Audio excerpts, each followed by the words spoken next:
আমার প্রিয়া আজ আমাকে বলল, পাশে বসো। না, এখানে নয়, ওই চেয়ারটাতে। আমি অবোধ বালকের মতো ঠিক চেয়ারটাতে বসলাম। আজ কেন জানি অন্য দিনের তুলনায় ওকে ভীষণ মায়াবী লাগছে। ইচ্ছে করছে এখনই বুকে জড়িয়ে ধরি, রক্তলাল গালে কপলে চুম্বনের তিলক এঁকে দিই, কিন্তু সাহস পাই না। বলল, একদম সোজা হয়ে শান্তশিষ্ট বালকের মতো চুপচাপ বসে থাকো। আজ আমি তোমাকে প্রাণ ভরে দেখব আর রাখবো। আমি আমি সত্যিই নির্বাক। প্রিয়ার কথাই বলছিলাম। আমার অনেক আদর আর অফুরন্ত ভালোবাসার প্রিয়া। ভীষণ জেদি সে, কিন্তু অসম্ভব মায়াবী। চমৎকার আঁকাআঁকি করে, তাই মাঝে মধ্যে আমি তাকে মোনালিসা বলে ডাকি। কারণ সে নিজের একটা ছবি এঁকেছে একেবারে আয়নার মতো।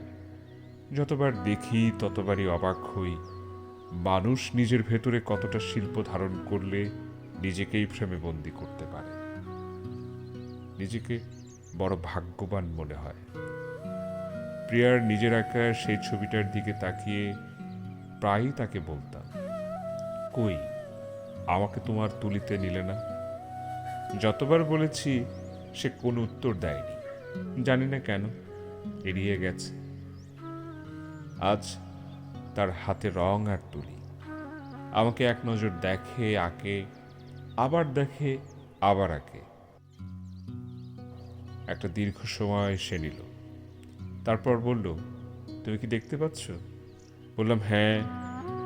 মনে মনে ভাবলাম, এ কি করে সম্ভব? আমার মাথায় কিছু আসে না। আমি নীরব, নিস্তব্ধ, নিজেকেই দেখছি। যে মানুষ জন্মান্ধ, সে কি করে এত চমৎকার ছবি আঁকে? তবে কি অন্ধরা শ্রবণের শক্তি দিয়ে দেখে নেয় পৃথিবীকে? পৃথিবীতে মানুষের অসাধ্য কিছুই নেই। সৃষ্টিকর্তা মানুষকে দিয়েছেন অগণিত শক্তি। এই প্রিয়াকে না পেলে আমি হয়তো অন্ধই থেকে যেতাম। হ্যাঁ, আমার প্রিয় অন্ধ, কিন্তু আমার চোখে দেখা তার সৃষ্টি এক আশ্চর্য মাইল ফলক। আর আমরা আমরা চোখ থাকতেও কত কিছু দেখি না। আমাদের চোখ থেকেও যেন আমরা অন্ধ।